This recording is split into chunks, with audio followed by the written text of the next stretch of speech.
하나님 말씀에 대해 깊이 묵상해서 세부적인 원리를 알아야 합니다. 하나님 말씀을 그대로 믿는 것도 최고이지만 하나님 말씀을 그대로 믿고 세부적인 원리를 깨닫는 것도 중요합니다. 오늘날 막연히 믿는 사람들이 많거나 막연하게 하나님 말씀을 아는 경우가 많습니다.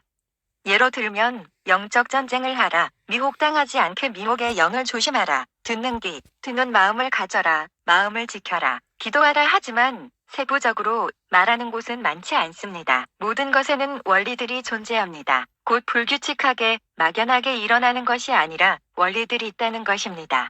미혹하는 미혹의 영도 그냥 미혹하고 미혹도 그냥 미혹의 영에 미혹당하는 게 아니라 미혹을 당하는 원리가 존재하고 듣는 귀를 가지는 것도 그냥 가지는 것이 아니라 듣는 귀를 가지는 원리가 존재하고 마음을 지키는 것도 그냥 마음을 지키는 것이 아니라 마음을 지키는 원리가 존재합니다.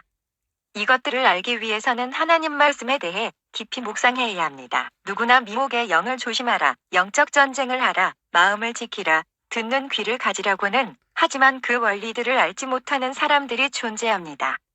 곧 자신이 미혹에 당했으면서도 미혹당하지 말라고 말하는 경우도 허다하고 자신이 듣는 귀를 가지지 못했는데 듣는 귀를 가지라고도 하고 자신이 영적 전쟁에 대해서 어떻게 하는지도 알지 못하는데도 영적 전쟁을 하라고 말하고 마음을 지키라고 하면서도 마음을 어떻게 지키는지 알지 못하는 자들도 허다합니다. 성경을 가지고 있는 사람 중 누구나 성경에 있는 것을 그냥 말할 수 있지만 성경적인 방법론과 원리에 대해 말해주는 사람은 많지 않습니다.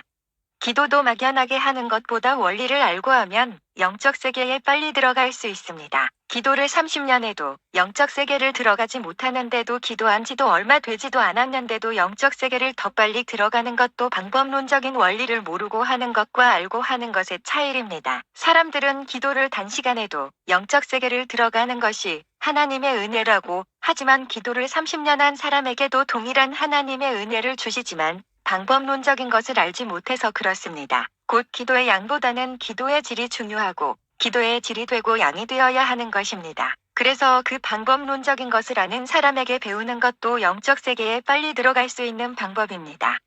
예로 든다면 물이 100도씨에 끓는다는 것을 아는 사람과 모르는 사람이 물을 끓이려고 한다면 물을 끄는 온도에 대해 아는 사람은 물을 100도씨가 될 때 동안 불로 물을 끓게 하겠지만 모르는 사람은 99도가 돼서도 물이 끓지 않으니 포기할 수도 있습니다. 이 방법론적인 것을 아는 사람과 모르는 사람의 차이입니다. 둘 다 똑같은 하나님의 은혜를 받았지만 방법론적인 것을 아는 사람과 모르는 사람의 차이이고 물도 막연히 불규칙적으로 끓는 게 아니라 100도가 될 때 끓는 원리 법칙이 있는 것처럼 영적 세계도 마찬가지라는 것입니다.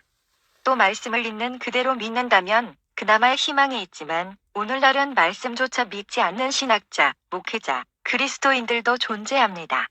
모든 것을 막연하게 알려고 하지 말고 하나님 말씀을 깊이 묵상하셔서 영적 원리들을 채취하시길 바랍니다.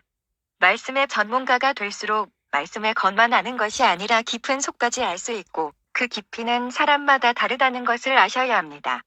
말씀을 막연히 아는 것보다 말씀에 대해 세부적으로 알고 이해할 때 믿음이 더 강하게 옵니다.